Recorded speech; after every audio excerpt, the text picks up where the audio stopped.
farms and out of the cornfields, on the farms and on the slave plantations. Black influence on country music is immeasurable. And why are you singing their music? But it's my music too.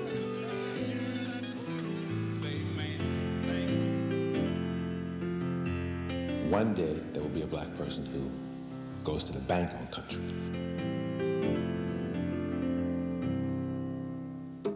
It's hard to trace the origins of any one type of music, but one thing is certain. One of the cornerstones of modern American country music can be traced back to Africa.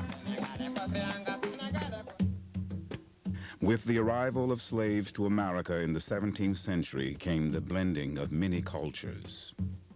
We had various European cultures coming together with various African cultures, and the people from each of those groups bringing their own musical backgrounds. There's a very thin line between the music of the slave and the music of the slave master. I've actually gone back and listened to old African chants that are actually note for note songs in America 200 years ago. Many historians believe the modern-day banjo is most closely linked to the African lute instrument called the akonting.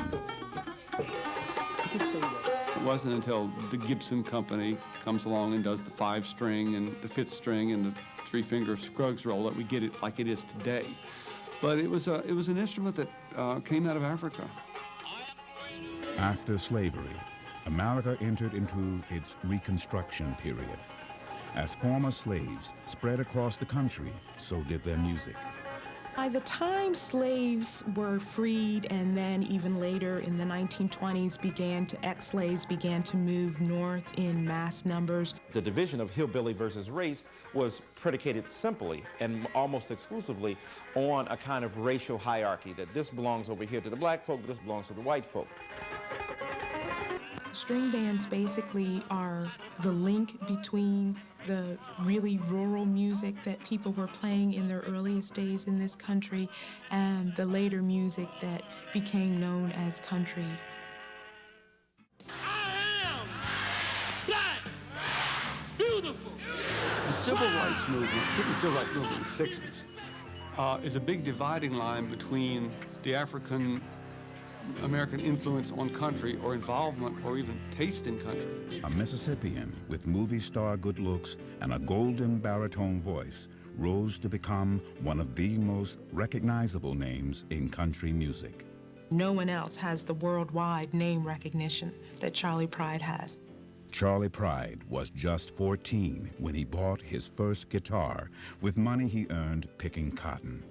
He later became a player in the Negro Baseball League. His sports career took him to Montana, and record producer Jack Cowboy Clement brought him to Nashville. But it was a novelty to have be cut in a country session with a black person. Oh, the snakes crawl at night, that's what they say. Snakes Crawl at Night was the first song Charley and Cowboy Clement cut together. When I heard him in the studio, that's when I really knew that, hey, I heard that big booming voice come through those speakers in there, and it was great. We drew quite a crowd that first session. Well, I'd promised Chet Atkins I'd play it for him first, so I did. And he kept it for a couple of weeks, and then they turned it down. But a month later, a casual encounter changed Charley's life. Chet Atkins walked by.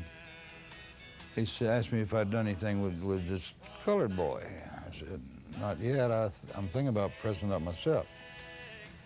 He said, well, I've been thinking about that. We might be passing up another Elvis Presley. As Pride churned out hit after hit, 36 number ones, a career filled with Grammy Awards, gold and platinum records, only second to Elvis Presley in record sales for RCA. Any place is all right as long as I can forget I've ever known her. In the early days of touring, neither Pride nor the audience knew what to expect. And now, from RCA, Charley Pride. And I come out of those shadows up in the lights, and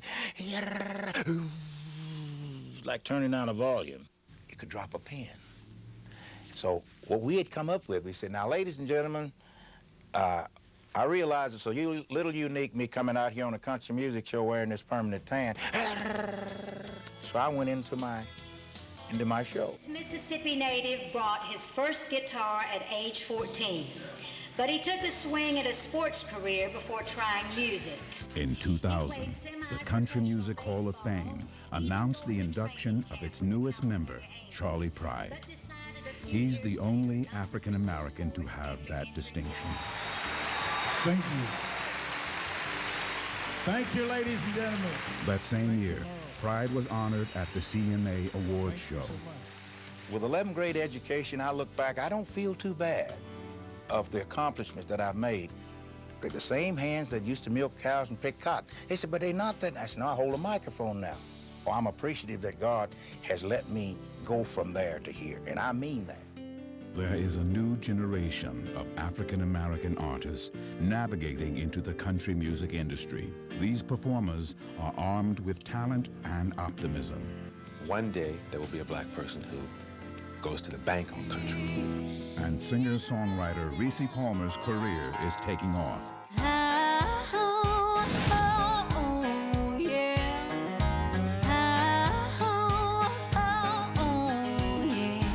You're a country girl.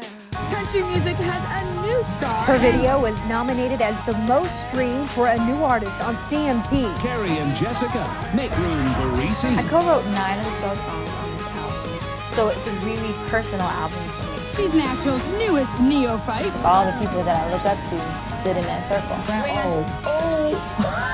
The thing that I love about country music is how it is relatable to every person. Poised for a hair-raising catapult to the top of country music. And everybody can, I think, identify with the morality and the spirituality of country music. Seriously, she's a sister rocking the country world. An African American with a hit country song. Some of my earliest memories of music around the house was mainly my mother. She loved country music. When was your big break? Oh gosh, well, there were several almost breaks. Often compared to that now legendary tale of Mariah Carey's meteoric rise. It was really like that, minus the fireworks. The video totally brought the concept home, I think, like with all the women in the video are holding up signs from different places and stuff. And it's just, it's funny, I get so many emails and so many comments from people just saying like, you wrote that song about me, that's about me. And she's being called a rare talent in country. She knows the South, where her video is blowing up the internet watch list. So thank you. Hold on to me.